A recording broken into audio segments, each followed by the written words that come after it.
ভনী মোৰ, দাদা ঐ, কাতৰে সুধিছোঁ, আমি জানো ডাইনী? মই মালতীয়ে কৈছোঁ। মোক তোমালোকে নিচিনিবা। সমাজৰ অস্পৃশ্য, অকলশৰীয়া, যন্ত্ৰণাকাতৰ বিধৱা মানুহ এজনী মই। আজি যে মই খাব নোৱাৰোঁ, শুব নোৱাৰোঁ। ভয়ৰ কুণ্ডলীয়ে আগুৰি ধৰে চৌকাষ। অন্ধবিশ্বাস, সামন্তীয় জিঘাংসা, অট্টহাস্য কাণত অহৰহ বাজি থাকে।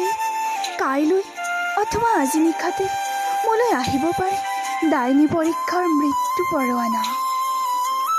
গোটেই দিনটো বেজে মদ খাব, মাতাল হৈ সানি খুচি মোৰ পৰীক্ষা ল'ব। গছত হাত ভৰি বান্ধি গাহৰিৰ দাঁতেৰে সানি খুচি আঁৰি দিব ডাইনীৰ নাম ফলক। নহয় বুলি ক'লেও নামানে, জোৰে জোৰে মন্ত্ৰ মাতি মাতি ৰাইজখনক ফুৱাৰিব। বেজজনৰ নখবোৰত হেনো মোৰ নামটো। মুখখন ভাহি উঠিছে, সিহঁতে হয় বুলি নোকোৱালৈ মোক নেৰে। অন্ধবিশ্বাসত মাতাল এখন ৰাইজ হাতে হাতে দাহ কোঠাৰ লাঠি জোং মাৰি লৈ সাজু থাকিব। কুটমন্ত্ৰণাৰ আঁৰত থাকিব নিশা নিশা মোৰ দুৱাৰত টকৰ দিয়া চৰিত্ৰহীন লম্পট মহাজন মাটিৰ দালাল কেইজন। ডাইনীৰ দটো নজনা ৰাইজখনক হাঁহ দি উচতাই থাকিব।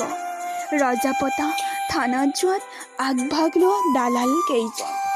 আৰু অন্ধ ৰাইজখনৰ সতে সেইদিনা মোৰ সহদৰ ভাইটো, দাদা, মামা, ভতিজা সকলো।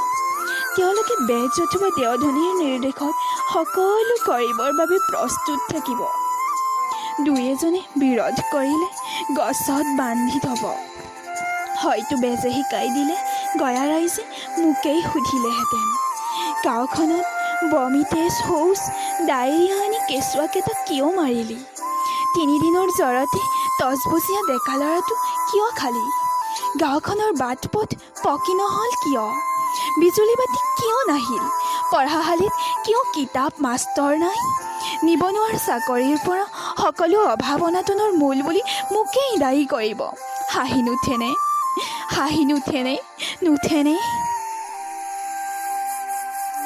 তাহানি আহোম ৰজাই ক্ষমতান্ধ হৈ জয়মতীক চেৰেঙাত চমতাৰে কোবাই হত্যা কৰিছিল। ৰাজস্থানত সতীদাহ প্ৰথাত বিশ্বাসী হৈ ৰূপকনোৱাৰক জ্বলন্ত চিতাত তুলি দিছিল। কিন্তু আজি আমি কাৰ বাবে চাওদাং সাজিছোঁ? নিজৰ আপোন দুখীয়া বাই ভনীক হত্যা কৰি কি ৰং চাইছোঁ? কোকৰাঝাৰ, ওদালগুৰি, বাক্সা, নলবাৰী, শোণিতপুৰ, গোৱালপাৰা, কামৰূপ, মেঘালয় ক'তোৱেই বাদ পৰা নাই। সকলোতে অপায় অমংগলৰ প্ৰতীক ডাইনী খতম কৰাৰ তীব্ৰ অভিযান। ইয়াৰ কাৰণবোৰ মই জানিব পাৰোঁনে সভাহঁত? দেশৰ জ্ঞানী গুণী বিজ্ঞানী, লেখক, চিন্তাশীল, সংগ্ৰামী, বিপ্লৱী, সমাজসেৱীসকল জানিব পাৰোঁনে? মই গাঁৱৰ চৰিত্ৰহীন মুখিয়ালজনক অভাৱৰ সুযোগ ল'ব আহোঁতে দা লৈ খেদিছিলোঁ। গাঁৱৰে মহাজনে বাৰীৰ মাটিকণৰ আধা ভাগ ফুচুলাই ল'ব খোজাৰ প্ৰতিবাদ কৰিছিলোঁ। আৰু অভাৱী নদাই ভদাইহঁতৰ চৰকাৰী সা সুবিধাবোৰ নেতাপালি নেতাই গগ ৰাখি ভক্ষণ কৰাৰ বাবে গালি দিছিলোঁ। কওকচোন, এয়াই জানো মোৰ অপৰাধ? এনে কাম কৰিলেই জানো নাম পাওঁ ডাইনী? তেন্তে সমাজ সেৱাৰ চলেৰে হাজাৰ কৌটি দেখি বিদেশী বেংকত জমা ৰখা দিল্লী, দিছপুৰ, ডিফু, কোকৰাঝাৰ, শ্বিলঙৰ ৰাজ অট্টালিকাত থকা সকলো কোন? সমাজসেৱক। তেওঁলোকৰ দেখো সদায় কেলেংকাৰীত নাম।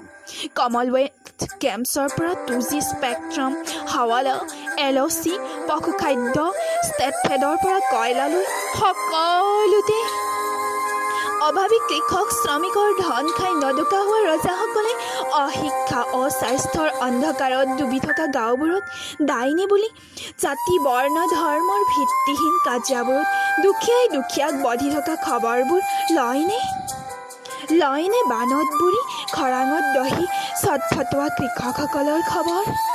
শ শ বছৰ দখল কৰিও ভূমিৰ অধিকাৰ নপোৱাসকলৰ খবৰ, ফুটপাথ মথাউৰি পাৰত থকাসকলৰ, জাপ জাপ চাৰ্টিফিকেট লৈ ইণ্টাৰভিউ দি হাহাকাৰ কৰা নিবনুৱা ভাই ভনীসকলৰ খবৰ লয়নে লয়নে লয়নে? উন্নয়নৰ ধন খাই গাঁওবোৰ আন্ধাৰত ৰাখি নাম পায় সমাজসেৱক।